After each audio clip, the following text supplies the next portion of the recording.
Je vais effectivement citer des expériences vécues dans l'enseignement agricole, dans nos établissements, mais bon, on avait discuté avec Valentine de l'angle de cette intervention, de ce témoignage aujourd'hui, qui va être peut-être un peu plus large, parce que finalement, on a entendu ce matin beaucoup parler d'enjeux forts pour lesquels l'école, la formation, était évidemment au cœur. Il y a la qualité de ce qu'on transmet, de ce qu'on enseigne, évidemment les transitions agroécologiques. Il n'échappe à personne que ces transitions agroécologiques, dans le cadre d'un plan dit enseigner à produire autrement, ont intégré aujourd'hui les référentiels de formation de tous les diplômes de l'enseignement agricole, mais pour autant, on ne perçoit pas encore forcément, on ne peut pas toucher, palper ces transitions. Il y a des enjeux forts. Et puis, à l'autre bout de la chaîne, la question aussi des recrutements, et on en a entendu parler de manière assez saisissante encore ce matin. Et donc l'école est effectivement au cœur de ces enjeux-là. Donc je vous proposais effectivement peut-être une intervention avec, et donc c'était la demande de Valentine. Enfin, la demande de Valentine, au départ, c'était de dire, Mathieu, on veut entendre la jeunesse de l'enseignement agricole. Je l'ai pris pour moi au début, j'ai compris que c'était pas forcément ma jeunesse qu'on avait envie d'entendre, mais après elle m'a dit non, ce que je veux que tu dis, c'est à quoi rêvent les lycéens dans les lycées agricoles. Alors là, excusez-moi encore une fois, je suis directeur d'un établissement de formation agricole. Je travaille effectivement depuis 20 ans dans l'enseignement agricole, mais et je côtoie les jeunes. J'ai été effectivement professeur pendant 10 ans d'une discipline exclusive à l'enseignement agricole qui s'appelle l'éducation socio-culturelle et qui, pour le coup, elle offre une place de choix pour connaître la jeunesse, ses préoccupations, et notamment la jeunesse agricole. Mais il semblait peut-être important, en préambule, de faire un petit portrait de l'enseignement agricole à partir de quelques éléments saillants. C'est pour ça que j'ai pris mon ordinateur, c'est pas pour vous lire le CAC 40, c'est juste parce que je voulais pas me prendre les pieds dans le tapis en citant quelques chiffres. L'enseignement agricole aujourd'hui, il est relativement mal connu, mais pour des raisons qui sont évidentes. La première, c'est que c'est un système éducatif de très petite taille, et les établissements sont relativement complexes, d'abord très hétérogènes, et les missions, en tout cas portées par ces établissements, ne sont pas forcément très compréhensibles par le grand public. Et pourtant, c'est aujourd'hui une pépite dans le système éducatif français, au regard de la qualité de ses enseignements, et surtout des résultats en termes d'insertion professionnelle des jeunes. Alors, quelle place a l'enseignement agricole dans le paysage éducatif français ? C'est pour les voies de formation, donc les élèves, les étudiants et les apprentis, 215 000 apprenants seulement. C'est-à-dire que pour la formation scolaire, ça représente 3% seulement des jeunes. Donc on parle effectivement d'une poignée de la jeunesse française répartie sur des classes qui vont de la 4e de l'enseignement agricole jusqu'au BTS agricole. Dans ces 3%, c'est pas 3% de jeunes qui se forment à l'agriculture. Parce que l'enseignement agricole est aussi très ouvert. Il forme dans les métiers de la production, évidemment, agricole, dans les métiers du service, de l'aménagement du paysage, l'hippique, de gestion, protection de la nature. Enfin, c'est extrêmement large. On a, donc, dans le secteur de la production agricole, seulement 31% de ces 3% dont on parlait. C'est, pour l'enseignement agricole aussi, une spécificité particulière, c'est 84% des formations professionnelles qui composent l'effectif de l'enseignement agricole. On a du bac général, du bac technologique, donc pour 16%, mais globalement, l'enseignement agricole pourvoit 15% des effectifs de la voie professionnelle en France, alors que ça représente que 3% du système éducatif, c'est quand même 15% de la voie pro.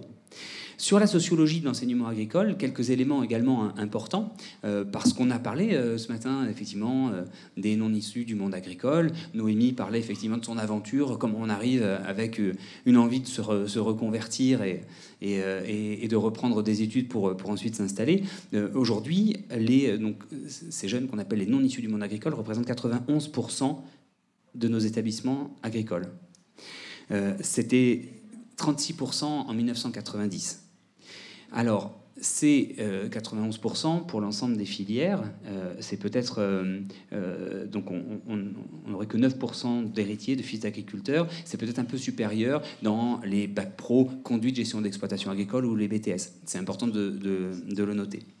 Et bon, petite précision également sur la place des femmes, c'est 44% des élèves aujourd'hui. C'est un peu moins bon qu'il y a 10 ans où on était à 51% de filles dans l'enseignement agricole. Alors, effectivement, notamment pour la représentation importante dans les métiers, dans les filières services. Mais les femmes représentent 2 tiers de l'enseignement supérieur. Je ne sais plus, j'en entendais tout à l'heure, on en entendait parler dans les discussions. Voilà. Alors que effectivement aujourd'hui sur le terrain, les agricultrices représentent 1 tiers des actifs agricoles. Alors un point pour clore ensuite ce chapitre sur le portrait de l'enseignement agricole. Alors je parle de mon point de vue et c'est important. Je travaille depuis 20 ans dans l'enseignement agricole public. Mais l'enseignement agricole est un enseignement fragmenté, avec plusieurs familles. Alors qu'on est tout petit, on est effectivement très éclaté avec l'enseignement catholique privé, l'UNREP, les maisons familiales rurales. Et l'enseignement agricole, effectivement, c'est tout ça. C'est 800 établissements publics et privés sur tout le territoire. C'est 220 établissements publics et 580 établissements privés. Voilà, dont Saltus Campus, hein. Mais, et des familles qui finalement se connaissent assez peu. C'est un point qui peut nous interroger dans notre capacité aussi à répondre à ces enjeux de recrutement, à ces enjeux aussi d'identité. Comment on fait pour parler de l'enseignement agricole, pour le faire exister auprès du grand public. Probablement, et on pourra en échanger si vous voulez tout à l'heure, il y a une nécessité effectivement de mettre en synergie ces familles de l'enseignement agricole pour pouvoir être impactant dans ce qu'on sait faire, de manière complémentaire. Des missions complexes, je vous le disais, et je finirai là-dessus, parce que un établissement comme celui que je dirige dispense, comme je le disais tout à l'heure, de la formation agricole, mais pas seulement. Et il faut être alors que c'est des petits établissements, je prends les effectifs de cet établissement Olivier de Serres en Ardèche, qui a 370 élèves sur le lycée, à peu près le même effectif en apprentis et en formation continue. À l'intérieur de ces 370 élèves, on a du bac professionnel, du bac technologique et du bac général, avec des projets, des vocations qui ne sont pas du tout les mêmes, et un accompagnement qu'on doit à ces jeunes dans des projets qui sont très très différents. Donc c'est effectivement des pilotages et une mobilisation des équipes éducatives qui sont particulièrement sollicitantes, en tout cas dans l'esprit du grand public. C'est compliqué aussi de dire qui on est quand on est aussi étoffé.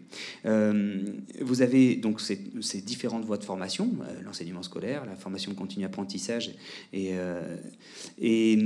on a également à l'intérieur de nos établissements d'autres centres, et je pense notamment au plateau technique. Nous avons une exploitation agricole, et ces exploitations agricoles fonctionnent comme des entreprises à l'intérieur de l'école.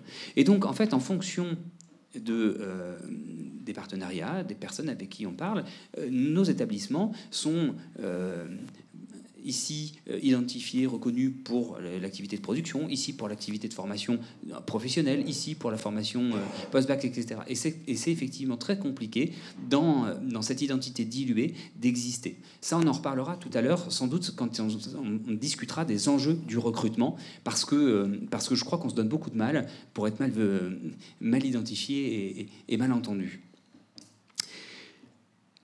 Alors, sur la question de la jeunesse de nos établissements. Alors non, Valentine, je vais pas te dire de quoi rêvent les élèves, mais je peux te dire effectivement qu'aujourd'hui, ce que je constate, ce que j'observe, c'est qu'il y a malgré tout des jeunes, une jeunesse en phase avec les enjeux des transitions agroécologiques.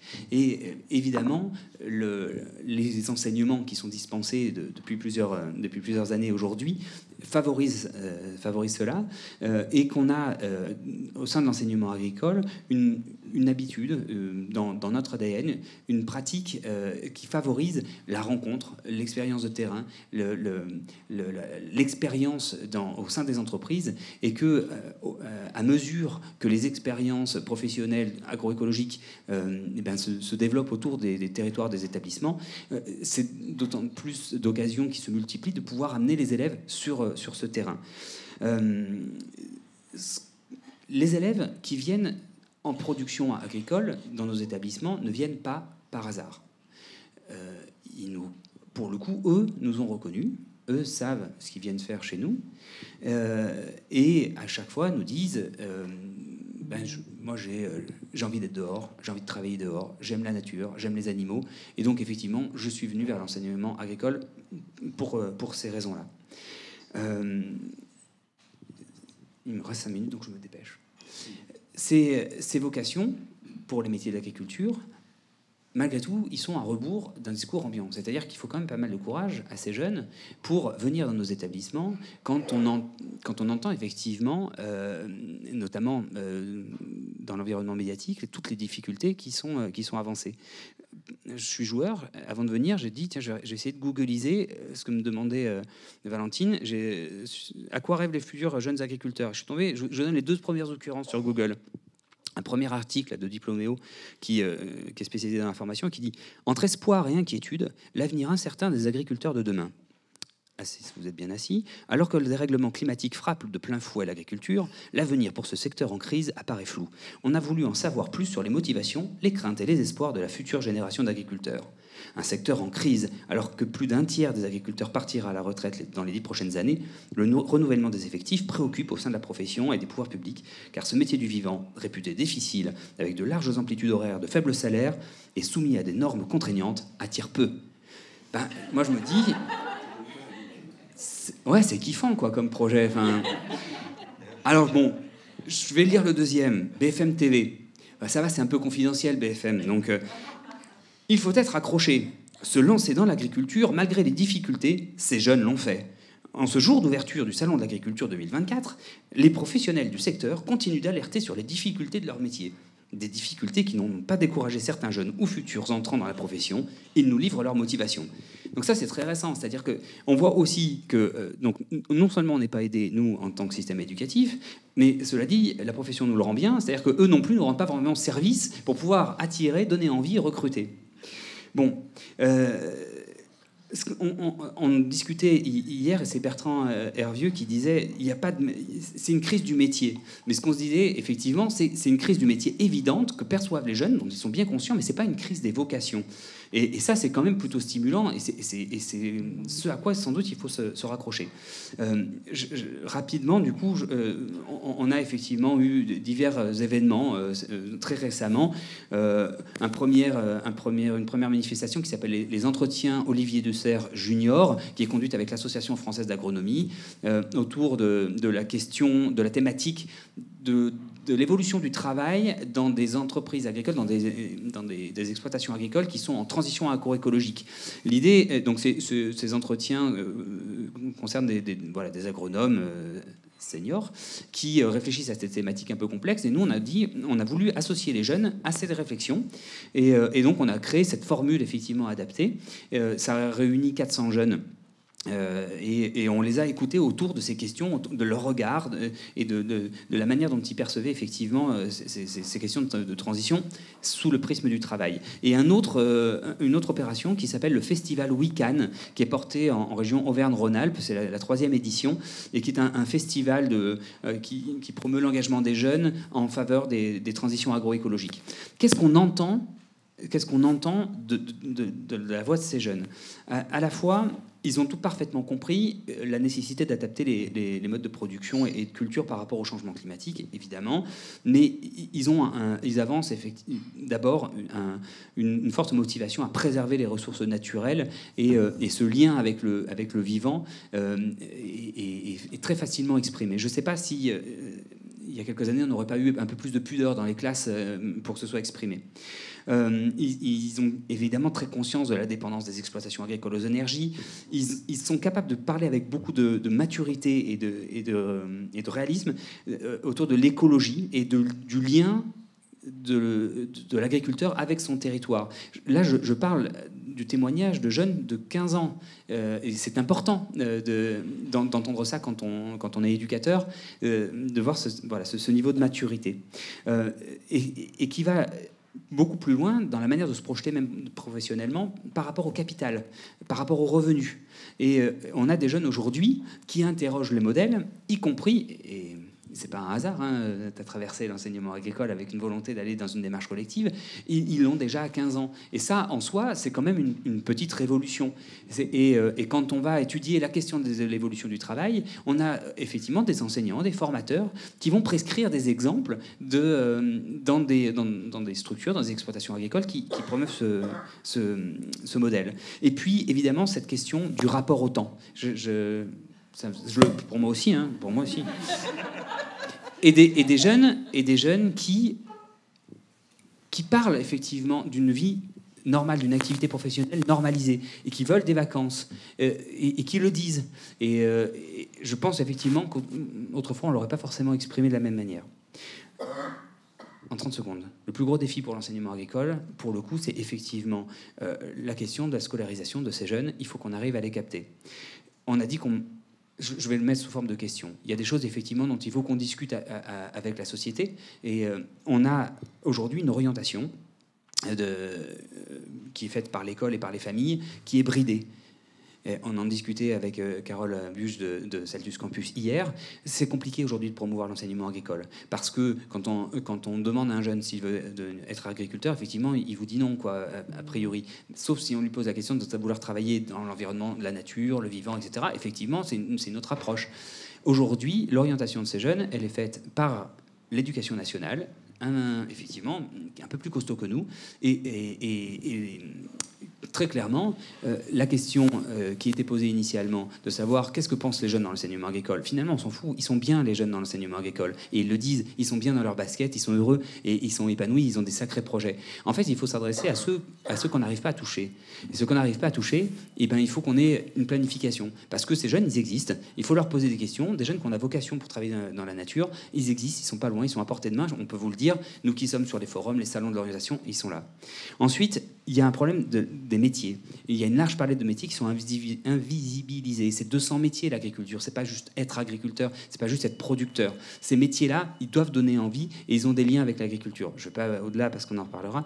Et puis, il y a cette question forte, mais elle a été traitée ce matin, autour de la question du salariat. L'agriculture, et pourquoi pas un travail comme un autre, avec derrière...